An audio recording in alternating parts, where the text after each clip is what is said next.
아니다. 너희가 그 땅의 임자야. 우리도 그 사이에 재산이 많이 늘었으니 하나 아까울 것이 없다. 그냥 두어라. 은혜가 바다와 같습니다. 그러자 큰댁 어른이 껄껄 웃으며 말했다. 우리 가문에 복덩이가 들어왔어. 허허허. 그렇습니다, 형님. 허허허. 그 후 두 집은 더욱 의족해 지내며 큰 부자로 오래오래 잘 살았다.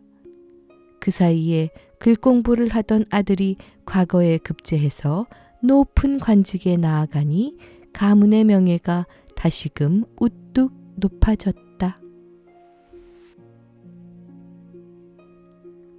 안녕하세요. 달구나입니다. 오늘은 구례 화엄사의 홍매화를 감상하시면서 한국민담 거짓말로 가문을 일으킨 영리한 며느리를 들어보시겠습니다. 화엄사의 홍매화는 수령이 약 500년가량 되었으며 천연기념물로 지정되었답니다. 지난주에 제가 갔을 때는 거의 개화가 절정에 달했더라고요.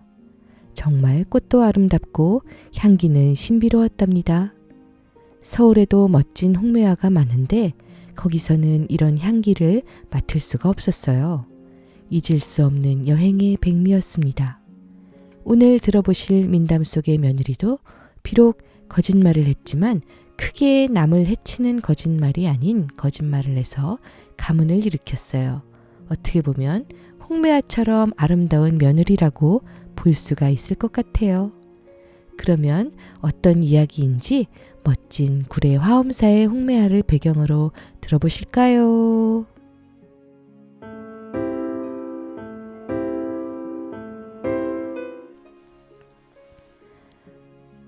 옛날 한 마을에 양반 형제가 살고 있었다.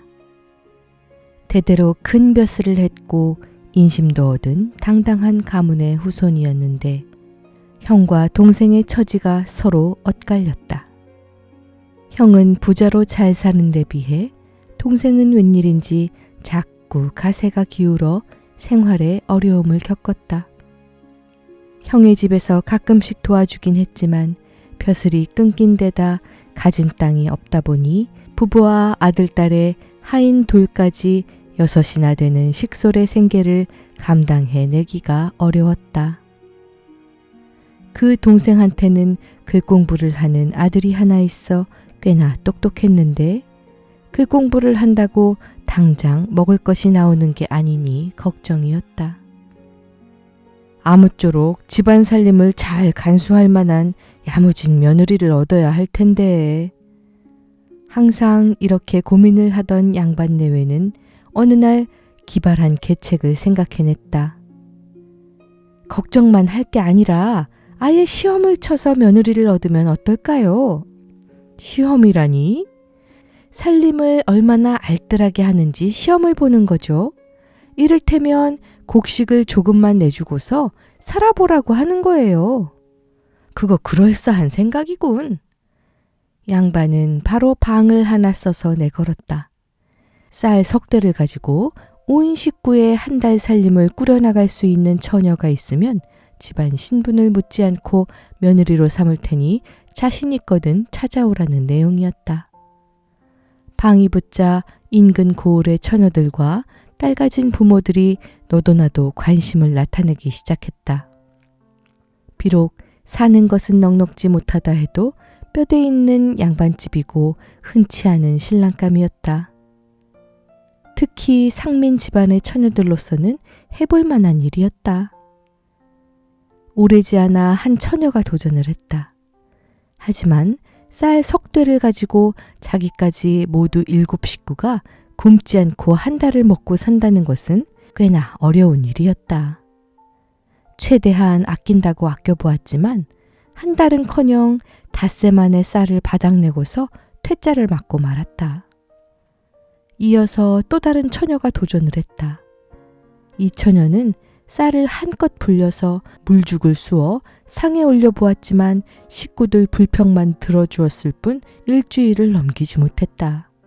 그 다음도 또 다음도 마찬가지였다. 한 처녀가 원성을 무릅쓰고 나물을 섞어 끓인 나물죽으로 보름 가까이 버틴 것이 고작이었다. 그 쌀로 7 식구의 하루 세끼 밥을 차린다는 것은 애초에 될 일이 아니었다. 그러던 어느 날 다시 한 처녀가 제 발로 그 집을 찾아왔다. 늙은 부모를 모시고 살던 상민 집안의 외동딸이었다. 제가 한번 해보겠습니다. 그래, 한번 해보아라. 쌀을 내주면서 이렇게 말은 했지만 양반 내외는 이제 더는 기대를 품지 않았다. 애초부터 잘못 내건 과제가 분명했다. 그런데 이 처녀는 좀 이상했다.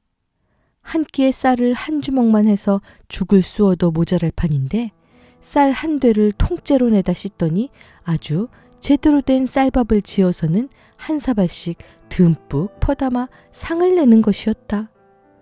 어허, 그렇게 해가지고 그래 며칠이나 버틸까? 아끼고 아껴도 모자랄 판인데. 걱정 말고 실컷 잡수세요. 잘 먹어야 무엇이든 하지 않겠습니까? 차려주니 맛있게 먹기는 했지만 기가 딱 막힐 일이었다. 에구, 이거 괜히 아까운 쌀만 축내는구먼. 그 다음 끼니도 또 그 다음 끼니도 마찬가지였다. 쌀을 양껏 퍼다가 밥을 지으니 하루 만에 쌀이 바닥날 지경이 되었다. 그때 처녀가 여종을 불러서 말했다. 내 말을 잘 들어라. 내가 살고 너도 사는 길이야.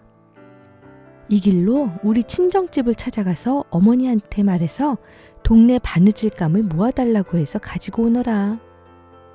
오랜만에 배불리 먹은 여종은 두말 없이 처녀의 친정집을 찾아가서 바느질감을 들고 돌아왔다. 그러자 처녀는 능숙한 솜씨로 바느질을 시작해서 한나절 만에 일을 끝냈다.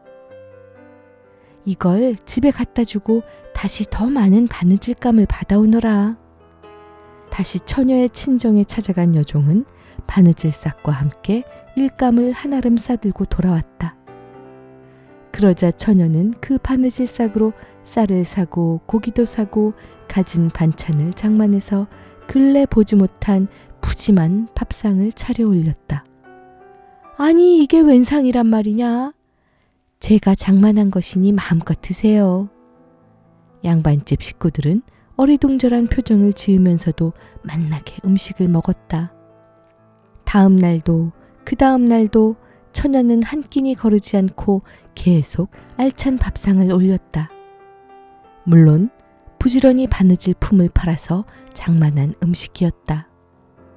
그 내막을 알게 된 양반은 자기도 모르게 무릎을 쳤다. 그래 됐어. 우리가 이제서야 제대로 된 며느리감을 찾았구나. 그렇게 해서 처녀는 한 달을 다 채울 필요도 없이 일주일 만에 그 집 며느리로 낙착되었다. 그리고 사람들의 축하 속에 정식 혼례가 치러졌다. 보잘것없던 상민 출신 처녀가 당당히 내로라 하는 양반과 안주인이 되는 순간이었다. 새 며느리는 집안 살림을 알뜰하고 야무지게 챙기는 한편으로 열심히 일을 해서 남편과 시댁 식구를 봉양했다. 그렇게 해서 양반집은 굶을 걱정 없이 편안하게 나날을 지내게 되었다. 하지만 며느리 혼자 힘으로 그 이상의 일을 하기는 힘들었다. 그럭저럭 현상 유지는 가능했지만 집안을 크게 일으키기는 힘에 부쳤다. 허구한 날 이렇게 살 수는 없는 노릇인데. 한참을 곰곰 고민을 하던 며느리는 무슨 생각이 떠올랐는지 남편을 불렀다. 서방님, 우리 계속 이렇게 살 수만은 없잖아요. 무언가 수를 내봐야죠. 좋은 수라도 있나요? 큰 댁이 저렇게 큰 부자로 사시는데 한번 단단히 도움을 청해보세요. 한미천 마련해주면 살림을 일으켜서 갚아주겠다고 하세요. 모르는 소리 말아요. 그 양반이 얼마나 인색한지 쌀 한 말 얻어오는데도 갖은 싫은 소리를 다 들어야 한답니다. 한미천을 마련해 달라고 했다가는 구박만 당하고 쫓겨오기 십상이에요. 그러자 여자가 고개를 끄덕이더니 이상한 말을 꺼냈다. 서방님, 그럼 한 가지만 부탁합니다. 어디 가서 큰 구렁이를 하나 산채로 구해주세요. 남편은 갑자기 웬 구렁이인가 싶었으나 그것마저 못한다고 할 수는 없었다. 그러지요. 이튿날 남편은 하인을 데리고 들에 나가서 커다란 구렁이 한 마리를 잡아서 자루에 넣어왔다. 그러자 아내는 곡식을 두는 창고에 좋은 자리를 하나 마련해서 구렁이를 모시더니 청화수를 떠다 놓고 촛불을 켜놓은 채 빌면서 절을 하기 시작했다. 누가 보아도 업구렁이를 가신으로 모시는 행색이었다. 마침 그 다음 날이 시아버지의 생신날이었다. 며느리는 그간 모은 돈으로 좋은 음식을 듬뿍 준비하고는 큰댁 어른들을 모셔오게 했다. 큰댁 어른 내외가 웬일인가 싶어서 동생 집을 찾아와 보니 뜻밖의 광경이 기다리고 있었다. 맛난 음식이 넘쳐나는 푸짐한 생일잔치라니 전에 없던 일이었다. 어허, 이게 다 웬일이야? 이 음식을 다 어떻게 장만했어? 하하, 다 새아기 덕입니다. 며느리가 새로 들어오고부터 먹을 걱정을 안 하게 됐어요. 그거 참.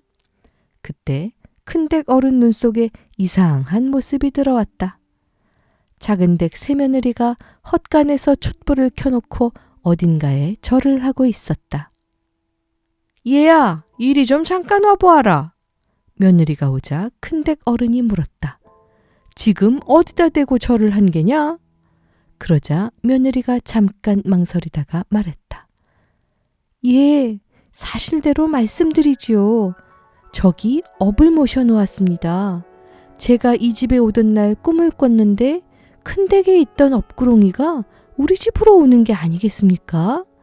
그러더니 정말로 저 업구렁이가 우리 집에 들어왔습니다. 그래서 정성껏 모시고 있는 중이지요. 아니, 뭐라고? 큰댁 어른은 머리를 한 대 맞은 듯 띵해지고 말았다. 자기 집에 있던 업이 동생 집으로 내려왔다면 그건 큰일이었다. 자기 집의 복이 동생 집으로 넘어온 것이었으니 말이다. 아닌 게 아니라 동생 집 사는 모습을 보니 한참 복이 피어나고 있는 게 분명했다. 여봐라, 그 말이 사실이라면 저 업은 우리한테 속한 것이니 우리한테 돌려다오. 그거야 어려운 일이 아니지만 스스로 나온 업을 그냥 가져가실 수는 없답니다. 그랬다가는 큰 화를 당하게 되지요. 오냐, 어찌 소중한 신령을 공짜로 찾아가겠느냐? 내가 넌 열맞이기를 떼주마. 그렇게 해서 동생은 짜기로 소문난 형한테서 뜻하지 않게 논 열맞이기를 얻게 되었다.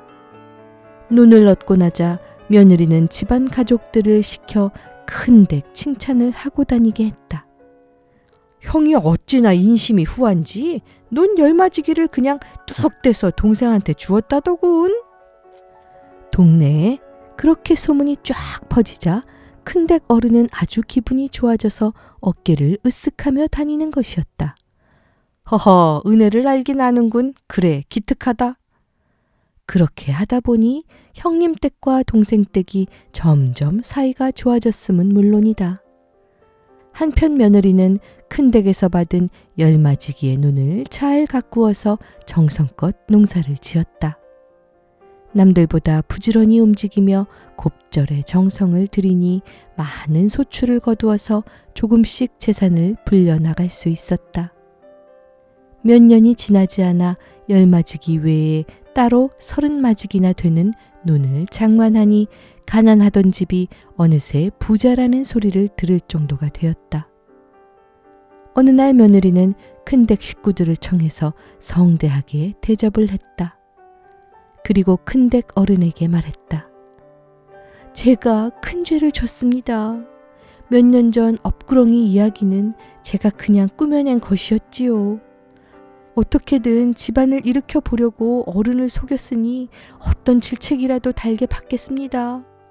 다행히 우리도 살만하게 되었으니 전에 빌렸던 논 열마지기를 돌려드리려고 합니다.